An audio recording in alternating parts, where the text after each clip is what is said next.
আবু মুসা আশআরী রাদিয়াল্লাহু তাআলা আনহু সাহাবী দুইজনকে পাঠাইছে, তোমরা যাও নবীজি মুহাম্মদ রাসূলুল্লাহ সাল্লাল্লাহু আলাইহি সাল্লামের দরবারে তোমরা যাও, রাসূলের শরণাপন্ন হও, রাসূলের কাছে যায়া আমাদের কারগুজারি শোনাও যে আমরা মক্কা থেকে আসলাম, তিনজন লোক, আমাদের তো খাবার টাবার কিছু না, যাও। তো দুইজন সাহাবী রাসূলের কাছে কিছু খাবার চাওয়ার জন্য গেছে। সুবহানাল্লাহ। তো রাসূলকে যায় চাবে কি, রাসূলকে যাওয়ার পরে দেখতেছে আল্লাহ রাসূল এই আয়াত পড়তেছে। সুবহানাল্লাহ বলবেন না? আল্লাহ রাসূল এই আয়াত পড়তেছেন, ইন্নাল্লাহ, বলেন ইন্নাল্লাহ হুয়ার রাজ্জাক। আল্লাহু আকবার। ইন্নাল্লাহ হুয়ার রাজ্জাক। সাহাবী নবীর কাছে আর চাই নাই, সাহাবী তো আয়াত বুঝেন, সব বুঝেন, সব বুঝে শুনে আবু মুসা আশআরীকে চলে গেছে। আবু মুসা আশআরীর কাছে চলে গেছে, যে আয়াত শুনলাম আমাদের রিজকের জিম্মাদার তো আল্লাহ, নবী তো জিম্মাদার না, নবীর কাছে আমরা কেন যাব? আল্লাহ আমাদের রিজকের ব্যবস্থার জন্য যথেষ্ট। ইন্নাল্লাহ হুয়ার রাজ্জাকু যুল কুওয়াতিল মাতিন। একিল পয়দা হয়ে গেল, আল্লাহর তাসবিহতে বসে গেলেন। কে বা কাহার? আল্লাহ রাব্বুল আলামিন ফেরেশতা দিয়া গোশত বোনা রুটি সহ রুটি গোশত নিয়ে হাজির করে দিলেন। আবু মুসা আশআরী খাও, ভালো করে খাইলেন। এই রকম মজাদার খাবার আর কোনোদিন খাই নাই, কোনোদিন দেখেও নাই। নবীর কাছে আবার গেছেন, হুজুর আমাদেরকে দিলেন না, আপনি লোক মারে ফাঁদে পাঠাই দিলেন। আল্লাহ হলেন সৃষ্টিকর্তা আর আমরা হইলাম তার সৃষ্টিজীব বান্দা। আল্লাহ হলেন মাবুদ আর আমরা হইলাম আবিদ। বলেন আমরা কি? আবিদ। ইবাদত গুজার বান্দা। আমরা ইবাদত করি, কার জন্য করি? আল্লাহর জন্য। এটা আল্লাহর নাম হলো মাবুদ, আমাদের নাম কি? আবিদ। আল্লাহর নাম হলো খালেক, আমাদের নাম কি? মখলুক। আল্লাহ হলেন মালিক, আমরা হইলাম মামলুক। আল্লাহ মনিব না আর আমরা গোলাম। ভালো করে বুঝবেন। কেন? মনিবের থেকে বড় হলো খালেক, মনিবের থেকে বড় হলো মাবুদ, মনিবের থেকে বড় হলো মালিক। মনিবেরও মালিক আছে, মনিবের উপরও মনিব আছে।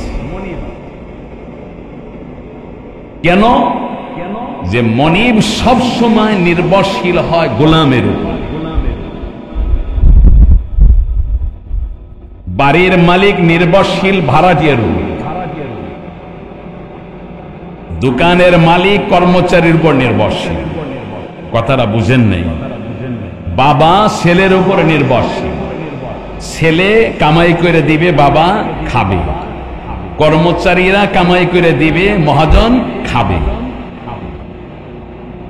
নবীজি মুহাম্মদ রাসূলুল্লাহ সাল্লাল্লাহু আলাইহি ওয়াসাল্লাম বলেন, আল্লাহ যদি মনিব হন আর আমরা যদি গোলাম হই, তাহলে অর্থটা কি? যে আল্লাহ তাআলা অসহায়, আমাদের ইবাদতের দিকে আল্লাহ মুহতাজ। মুখাফিক কি? আমরা সব কামাই করে দিব আর আল্লাহ খাবে।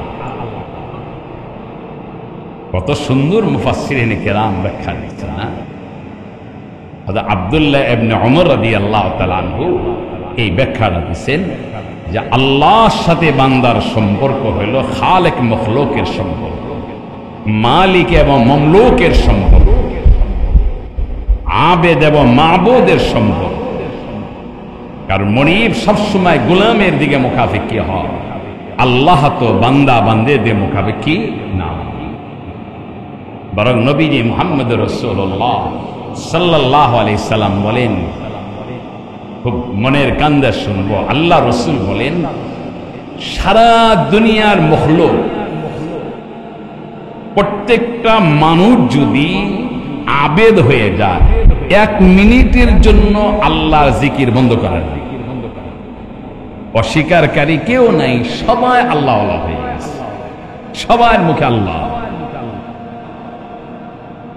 সবাই যদি সিজদাকারী হয়ে যায়, দুনিয়ার সব মানুষ, আল্লাহ বলেন এই ইবাদতের দ্বারায় তোমাদের লাভ। তোমরা যে আমার প্রশংসা করতেছ, আমার তাসবিহ তাহলিল জিকির করতেছ, এর দ্বারা আমি আল্লাহর মধ্যে কোনো রুবুবিয়তের মধ্যে, আল্লাহ তাআলার বরত্বের মধ্যে বাড়েনি। যে তোমরা ইবাদত করলে আমি আল্লাহর বড় হই, তোমরা আমাকে আল্লাহ আল্লাহ বললে আমি আল্লাহ বড় হব না। ইবাদত করলেও যেমন আমি আল্লাহ বড়, ইবাদত না করলেও আমি আল্লাহ বড়। ইবাদতের লাভ তোমার, ইবাদত না করলে ক্ষতি তোমার। সুবহানাল্লাহ। সাইয়্যিদুল আম্বিয়া আশরাফুল আম্বিয়া মুহাম্মদুর রাসূলুল্লাহ সাল্লাল্লাহু আলাইহি ওয়াসাল্লাম বলেন, বিপরীত যদি কেউ ইবাদত না করে, আল্লাহ বলে কেউ ডাক দিল না, আল্লাহকে আল্লাহ বলে কেউ মানে না, সবাই মুশরিক। কেউ সিজদা দেয় না, কেউ নামাজ পড়ে না। আল্লাহ রাব্বুল আলামিন বয়ান করেন, ক্ষতিটা তোমার, আমি আল্লাহ তাআলার বিন্দু মাত্র কোনো ক্ষতি হবে না। তোমাদের ইবাদতের দ্বারা আমি বড় হব না, ইবাদত না করার দ্বারা আমি আল্লাহ ছোট হব না। তোমরা ইবাদত করলেও আমি আল্লাহু আকবার বলেন, ইবাদত না করলেও আমি আল্লাহু আকবার। আল্লাহ মহান, আল্লাহ বড়। রহমাতুল লিল আলামিন মুহাম্মদুর রাসূলুল্লাহকে আল্লাহ জানান, ইবাদত করলে লাভ তোমার, ইবাদত না করলে ক্ষতি তোমার। উম্মতদেরকে জানাই দাও, মা উরিদু মিনহুম মির রিজকিন, ইবাদত না করলে ক্ষতি তোমার, ইবাদত করলে লাভ তোমার। আমি আল্লাহর লাভও নাই, আমি আল্লাহর ক্ষতিও নেই। কেন আল্লাহ আমি সৃষ্টি করলাম? প্রশ্ন হয়, কেন বান্দারে তোদেরকে আমি সৃষ্টি করলাম? রব্বে কারীম বয়ান করেন, যদিও আমার লাভ নাই, তোদেরকে লাভবান করার জন্য আমি বানাইছি। ইবাদত করলে তোরা লাভবান হবি, তোরা জান্নাতে যাবি। তোরা জান্নাতে গেলে আমি আল্লাহ পাকের সৃষ্টির উদ্দেশ্য হাসিল হয়ে যাবে। তোদেরকে পুরস্কৃত করার জন্যই ইবাদত দিয়েছি। আমি তোদের কাছে রেজেক চাই না, আমি তোদের কাছে খাবার চাই না। আমি তো দুনিয়ার মনিবের মতো না, সন্তানের দিকে তাকাই থাকবো, গোলামের দিকে তাকাই থাকবো। আমি রেজেক চাই না, আমি খাবার চাই না, বরং আমি রব্বে কারীম তোদের রেজেকের ব্যবস্থা করে থাকি। আল্লাহ বয়ান করেন, মা উরিদু মিনহুম মির রিজকিন, আমি রব্বে কারীম তোদের ইবাদতের বিনিময়ে রেজেক দেই না। আমি তোদের কাছে রেজেক চাই না, তোদের কাছে কিছুই চাই না। ওয়া মা উরিদু আইয়ুতিমুন, আমি চাই না তোরা আমাকে খাওয়া, আমাকে পড়া, আমাকে বাঁচা, বরং আমি আল্লাহই তোদের রেজেকের ব্যবস্থা করে থাকি। সুবহানাল্লাহ। রেজেকের জিম্মাদার আমি আল্লাহ। ইবাদত করলে লাভ তোমার, ইবাদত না করলে ক্ষতি তোমার। মাঝখান থেকে পুরস্কার কি? ইবাদতের দ্বারা আমি আল্লাহ ওয়াজানা, জগৎ থেকে আমি আল্লাহ রেজেকের ব্যবস্থা করে দিই। যেখানে কল্পনাও হয় না রেজেক আসতে পারে, এখানে মানুষ বাঁচতে পারে, এখানে কোন প্রাণী বাঁচতে পারে। আমি আল্লাহ শুধু মানুষ না, প্রাণী জগতের সকলের রেজেকের জিম্মাদারি আমি আল্লাহ গ্রহণ করছি। 12 নম্বর পারার শুরুতে আল্লাহ বয়ান করেন ওয়ামা মিন দাব্বাতিন ফিল আরদি ইল্লা আলাল্লাহি রিজকুহা ওয়া ইয়ালামু মুস্তাকাররাহা ওয়া মুস্তাওদাআহা। আল্লাহ বয়ান করেন ওয়ামা মিন দাব্বা, পৃথিবীতে যারাই বিচরণ করে, 4 পায়া জানোয়ার হোক, 2 পায়া মানুষ হোক, সব প্রাণীর রেজেকের জিম্মাদার কে? ইল্লা আলাল্লাহি রিজকুহা, সকলের রেজেকের ফয়সালা করে আসমানওয়ালা। জলিলুল পয়গম্বর, জলিলুল কদর পয়গম্বর, নবীদের মধ্যে সবচেয়ে বড় নবী, আল্লাহর সাথে যার যোগাযোগ বেশি হইত, আল্লাহর কাছের মানুষ, কাছের পয়গম্বর হযরতে মূসা কালিমুল্লাহ আলাইহিস সালাতু ওয়াস সালাম। বিবি গর্ভবতী হামেলা, বিবিকে নিয়ে সফর শুরু করছেন। মূসা নবীর সঙ্গে বিবি সফরে বের হয়েছে। হামেলা স্ত্রীর মনের আশা সন্তান প্রসব হওয়ার আগে যা চায়, বিবির চাহিদা পূরণ করতে চায় স্বামীরা, তাই না?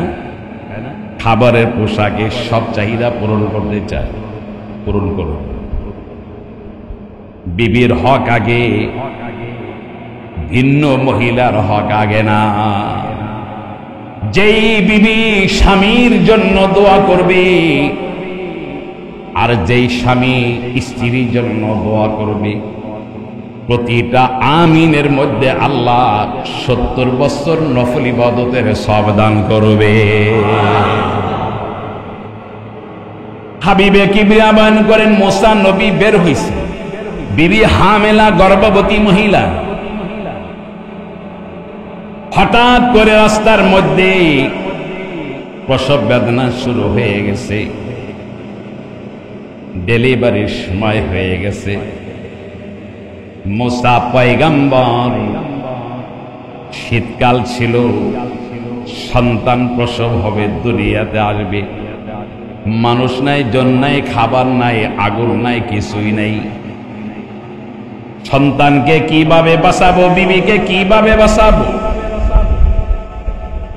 রেজেকের সন্ধানে, আগুনের সন্ধানে সামনে গেল বিবিকে। সামনে যাওয়ার পরই আল্লাহ রাব্বুল আলামিনের পক্ষ থেকে ওহী আসলো, মূসা কি থামো। সামনে একটা পাথর। আল্লাহ বয়ান করেন মূসা হাতের লাঠি দিয়া এই পাথরকে তুমি আঘাত করো, পাথরকে আঘাত করো। আঘাতের পর পাথরটা 2 টুকরা, 2 টুকরা হয়ে গেল। পাথরের মধ্যে আর একটা পাথর বের হয়ে আসলো। আল্লাহ বলেন আর একটা আঘাত করো, আর একটা পাথর বের হয়ে আসলো। আল্লাহ বলেন আর একবার আঘাত করো, তৃতীয় আঘাতেও আর একটা পাথর বের হয়ে আসলো। পয়গম্বর মূসা আর একটা আঘাত করো। এবার আঘাতের পর পাথর বের হয় না। মুহতারাম হাজিরিন, রেজেকের জিম্মাদার কে? শুধু মানুষের জিম্মাদার না, সকল প্রাণীর জিম্মাদার আল্লাহ। তৃতীয় আঘাতের পর পাথরের মধ্যে ছোট একটা কীট দেখা যায়, পোকা দেখা যায়। ছোট্ট একটা কীট, পোকা নজরে পড়ে তো পড়ে না। আল্লাহ রাব্বুল আলামিন ওই কীটের সাথে, ওই পোকার সাথে মূসা নবীর কথা বলার ব্যবস্থা করে দিলেন। কথা বল, কথা বল, এ মূসা পয়গম্বর কথা বল। এই কীটের সাথে কথা বল, পোকার সাথে কথা বল। কে ও? ও পাথর, তিনটা পাথরের ভিতরে ওরকে কে খাওয়া, ওর সাথে কথা বল। বিবির জন্য পাগল হয়ে গেছে। মোহতারাম হাজিরিন, হালাল নাই, হারাম নাই, সন্তান পরিবারকে চালানোর জন্য তন্ন তন্ন করে ঘুরি। মোহতারাম হাজিরিন, পাহাড় পর্বতের মালিক হইলেও কবরে যেতে হবে, হালাল রিজিকের মালিক হইলেও কবরে যেতে হবে। আল্লাহ রসুল বলেন, হালাল রিজিকে মারা যাও, মৃত্যু হবে শুভ, মৃত্যুর পরে জান্নাতের ফয়সালা দেরি হবে না। কথা শুরু হয়ে গেল। মূসা পয়গম্বরকে আল্লাহ বলেন, শোনো, ইসমা মা ইয়াকুলু, কি বলে আমার এই মখলুক, আমার এই প্রাণী কি বলে, ভালো করে শোনো। মোহতারাম হাজিরিন, তর্জমা বলবো, আগে ওই মখলুকের কথাটা শোনাই রে। সুবহানা সুবহানা মান ইয়ারানি ওয়া ইয়াসমাউ কালামি ওয়া ইয়ারিফু মাকানি ওয়া ইয়ারযুকুনি। মোহতারাম হাজিরিন, ওই ছোট পোকা কি বলে, ও মূসা, ওই রব্বে কারিমের প্রশংসা করি, ওই রবের পবিত্রতা বয়ান করি। সুবহানাল্লাহ বলেন, সুবহানা বলতেছে। ওই ছোট প্রাণীটা বলে, সুবহানা মাইয়ারানি, কতই না পবিত্র আল্লাহ, যেই রব্বে কারীম আমাকে দেখে শুনে রাখে, যে আল্লাহ আমাকে দেখে। পাথরের পর পাথর, পাথরের মধ্যে লুকায়িত ছোট একটা কীট, খবর না নিলে কি হইত, কিন্তু আমার রব আমাকে দেখে। শুধু দেখে না, ওয়াসমাউ কালামি, আমি পাথরের মধ্যে বসে বসে কি জিকির করি, কি বলি, আমার আল্লাহ শুনে। ওয়াসমাউ কালামি, আমার রব আমার কথা শুনে। মুহতারাম হাজিরিন, ওয়া ইয়ারিফু মাকানি, আর আমি কোন দেশে, কোন পাহাড়ে, কোন পাথরের ভিতরে আমি বসবাস করি, আমার জায়গাটা পর্যন্ত আমার আল্লাহ চিনে। আজকে প্রতিবেশীর খবর রাখতে পারি না, নিজের আপনজনদের খবর রাখতে পারি না। নিজের আপন ভাতিজা মরে যেতেছে না খায়া, বোন মারা যেতেছে না খায়া, আপন, আর আমি সুদের পাহাড়, হারাম খেয়ে শুধু পাহাড় খাইতেও পারে না। এ হারাম করে না, মুখে রুচিও নেই, কি বলে ঠিক না, রুচিও নেই, এ হারাম করে না, খাইতেও পারে না। এটা নেশা, এমন নেশা, এই নেশাতে ফেরানো কঠিন। আল্লাহ যাতে আমাদের মালের নেশায় না ফেলায়। হ্যাঁ, মাল ওই পরিমাণ আল্লাহর কাছে যাবেন যেই পরিমাণের দ্বারা আপনার কোমর সোজা কইরা আল্লাহকে ডাক দিতে পারেন, ওই পরিমাণ। মুহতারাম হাজিরিন, ওয়া ইয়ারিফু মাকানি,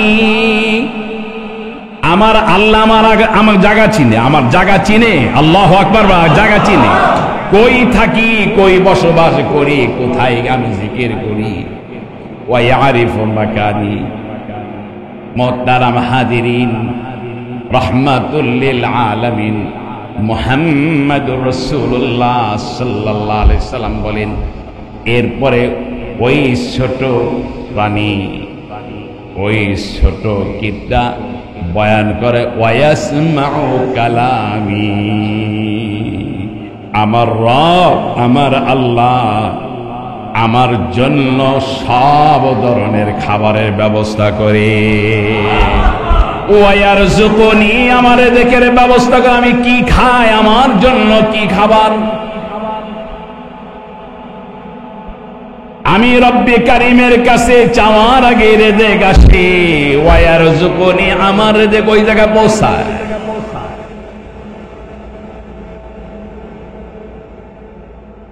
মুহতারাম হাজিরিন, সর্বশেষ ওই ছোট কি বলে, তার পুরা কথাটা মুখস্থ করে ফেলবেন। কি বলে? ওয়ালা ইয়ানসানি, ও মুসা পয়গম্বর শুনো, আমাকে আমার রব 1 সেকেন্ডের জন্য ভুলে না। আমার রব আমাকে ভুলে না। নবী তো মানুষকে ভুলে যায়,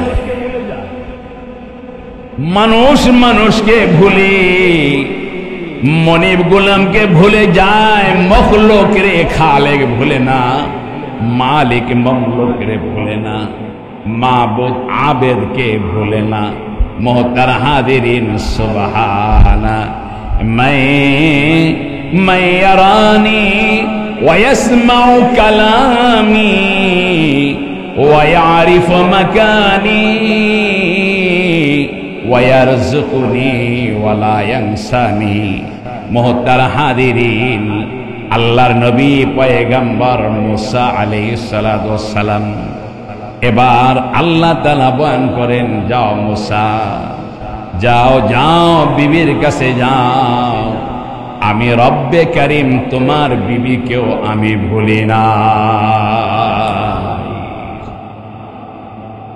রেজেক তো এইভাবে আসে, রেজেক তো এইভাবে আসে। আল্লাহ সেই কথা বলতেছেন, মা উরিদু মিনহুম মির রিজকিন, বান্দারে তোদের কাছে খাবার চাই না, রেজেক চাই না। ওয়া মা উরিদু আন ইউতিমুন, আমাকে খাওয়াবি এটাও আমি কোনোদিন চাই না। কেন আমি চাবো? আমার নামটা শোনো, ইন্নাল্লাহ, পড়েন ইন্নাল্লাহ হুয়ার রাজ্জাকু যুল কুওয়াতিল মাতিন, পড়েন ইন্নাল্লাহ হুয়ার রাজ্জাক, বলেন হুয়ার রাজ্জাক যুল কুওয়াতিল মাতিন। মক্কা থেকে 3 জন সাহাবী হিজরত করছেন। আবু মুসা আশআরী রাদিয়াল্লাহু তাআলা আনহু, তার সফর সঙ্গে 2 জন। কয়জন? 2 জন। এই 3 জন সাহাবী মদিনায় গেছেন। এদের পকেট খালি, হাত খালি, ব্যাগ খালি, খাবার নাই, কিছুই নেই, খাবারে কষ্ট করতেছে। আল্লাহু আকবার। আবু মুসা আশআরী রাদিয়াল্লাহু তাআলা আনহু সাহাবী 2 জনকে পাঠাইছে, তোমরা যাও, নবীজি মুহাম্মদ রাসূলুল্লাহ সাল্লাল্লাহু আলাইহি সাল্লামের দরবারে তোমরা যাও, রাসূলের শরণাপন্ন হও, রাসূলের কাছে যায়া আমাদের কারগুজারি শোনাও যে আমরা মক্কা থেকে আসলাম 3 জন লোক, আমাদের তো খাবার টাবার কিছু না, যাও। তো 2 জন সাহাবী রাসূলের কাছে কিছু খাবার চাওয়ার জন্য গেছে। সুবহানাল্লাহ।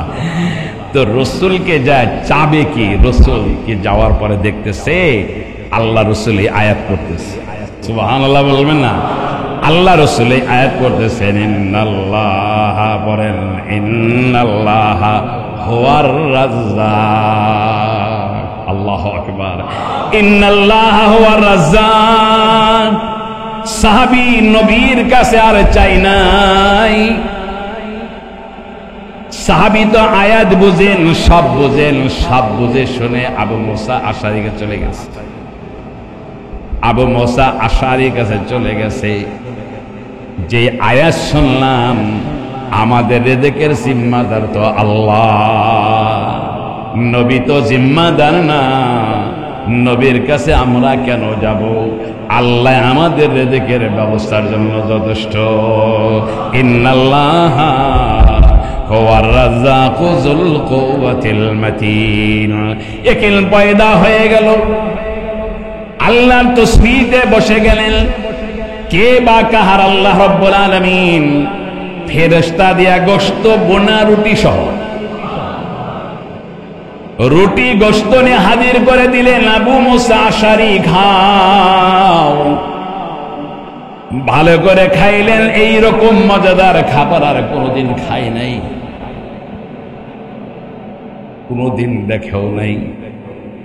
নবীর কাছে আবার গেছেন, হুজুর আমাদেরকে দিলেন না, আপনি লোক মারে ফাঁদে পাঠাই দিলেন, আপনি কষ্ট করে খাবার পাঠাই দিলেন, খুবই মজা পাইছি, এমন মজাদার খাবার কোনোদিন খাই নাই। নবী বলে, উম্মত রে, এই খাবার তো আমি পাঠাই নাই, আমার আল্লাহ পাঠাইছে। আমি তোদের জন্য বলছি হুয়া রাজ্জাক, ইন্নাল্লাহা হুয়ার রাজ্জাক। এই আয়াত পড়ছি, তোর আমল করছিস, তোদের এই আমলের বিনিময়ে আল্লাহ ফেরেশতা দিয়ে খাবারের ব্যবস্থা করেছে। ইন্নাল্লাহা হুয়ার রাজ্জাকু যুল কুওয়াতিল মাতিন। আল্লাহ তো শক্তিশালী ইন্তজাম করে, আল্লাহ নিজামের মধ্যে কোনো ফাটল নাই। আল্লাহ সবাইকে এক নজরে দেখে, আল্লাহ তাআলা সবাইকে এক নজরে দেখে। এই জন্য তার হাজিরিন, আল্লাহ রিজিকের জিম্মাদার, আর আমরা হলো ইবাদতের জিম্মাদার। আমরা ইবাদত করব আর আল্লাহ রিজিক পাঠাবে। সুবহানাল্লাহ। সারা দুনিয়া এখন খাবারের জন্য পাগল, শুধু খাদ্যের। চুরি করে কিসের জন্য? এই পেটের। জায়গা দখল করে কিসের জন্য? পেটের। মানুষ মানুষকে খুন করে কিসের জন্য? এই জন্য। সব আজকে বোঝেন যারা সমাজবাদী, এই যারা আল্লাহকে বিশ্বাস করে না, বস্তুর উপরে যাদের কি, সারা দুনিয়াতে কত যুদ্ধ চলছে খাবার নিয়ে, খাবার আসে না কেন? খাবার আসার জন্য ফয়সালা আল্লাহ জিকির করে, আল্লাহর ইবাদতের মাধ্যমে, আমলের মাধ্যমে আল্লাহ তাআলা রিজিকের ব্যবস্থা। এই জন্য হাজির, আমাদের আমল যতদিন ঠিক থাকবে আল্লাহর নিজামও ততদিন ঠিক থাকবে। আমাদের মসজিদে আসা যাওয়া যতদিন ঠিক থাকবে আল্লাহ তাআলার নিজামও ততদিন ঠিক থাকবে। আল্লাহ তাআলা এরপর আল্লাহ বয়ান করেন, ফাইন্না লিল্লাযীনা যালামু, যারা জালেম হবে, অত্যাচারী হবে, নিজের নফসের উপর জুলুম করবে, আল্লাহকে মানবে না, জানুবাম মিসলা জানুবি আসহাবিহিম, পূর্বের গুনাহগাররা অবাধ্য, কওমে আদ, কওমে সামূদ, তারা যেইভাবে আযাবের সম্মুখীন হয়েছিল, তুমি যদি আল্লাহকে না মানো, নবীকে না মানো, তোমরাও অপেক্ষা করো সে আযাবে, সে আযাবে তোমরাও লিপ্ত হইবা।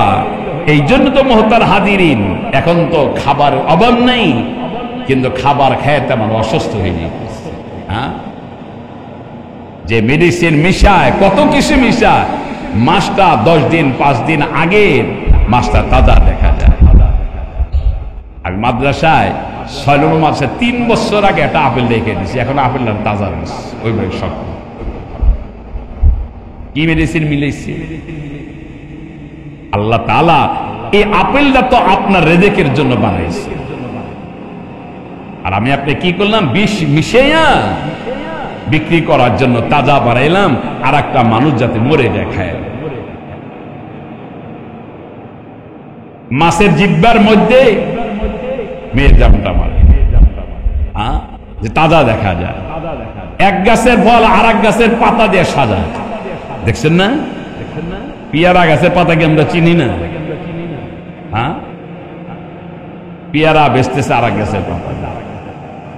কোন জায়গার আম, কোন গাছের আম, কোন গাছের পাতা? আম পয়সে গেছে, পাতা এখন এই ধোঁকাবাজি যেতাম, অনেক বড় গুনাহ হয়।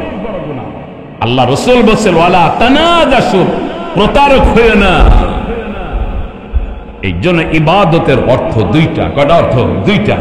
এক নম্বর হইল আল্লাহর আদেশ নিষেধ মানা, 2 নম্বর হইল আল্লাহর মখলুকের উপরে দয়া করা।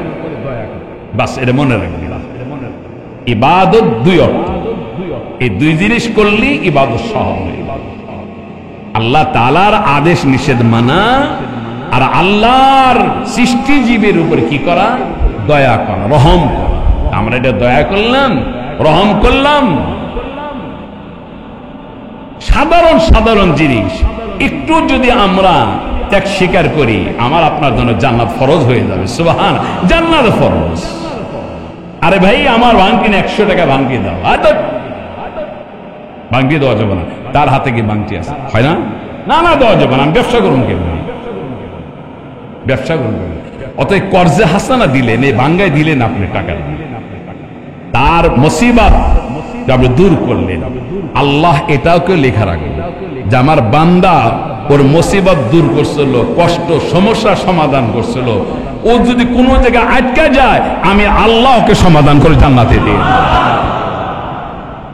শুধু তাই না, আর একটা হাদিস শুনেন। নবীজি মুহাম্মদ রাসূলুল্লাহ সাল্লাল্লাহু আলাইহি ওয়াসাল্লাম বলেছেন যে আমার উম্মত মনে করছে যে জামার এই পকেটে কোনো একটা জিনিস রাখছে, হাত দিচ্ছে, পাইল না। এরকম হয় না? দেখলো বাম পকেটে, আবার হাতটা উঠে বাম পকেটে দিল। কষ্ট হইল না? বলেন, কষ্ট হয়েছে একটু? আরে ডান পকেটে দিলাম, হাত নাই বাম পকেটে, এই যে একটু কষ্ট করলেন। আল্লাহ রাসূল বলেন এর দ্বারাও আল্লাহ মুমিনের সগীরা গুনাহ মাফ করে দিবেন। আল্লাহ তো চায় আমার বান্দার যে কোনো লাইনের ইবাদতের বিনিময় আল্লাহ করে। সুবহানাল্লাহ। ফাওয়াইলুল লিল্লাযীনা কাফারু মিন ইয়াউমিহিমুল্লাযী ইউআদুন। আল্লাহ বলেন কাফেরদের জন্য অভিশাপ, আল্লাহর নাফরমান বান্দা বান্দির জন্য অভিশাপ। ওই দিন অপেক্ষা করো যেই দিন কাফেরদের কোনো নিস্তার না। হাসরের ময়দানে ফয়সালা হবে। আল্লাহ তাবারক ওয়া তাআলা মুমিনের জন্য জান্নাত, সে জান্নাতে যাওয়ার মতো আমল করার তৌফিক দান করো। আমিন। ওয়া আখির দাওয়ানা আনিল হামদুলিল্লাহি রাব্বিল আলামিন।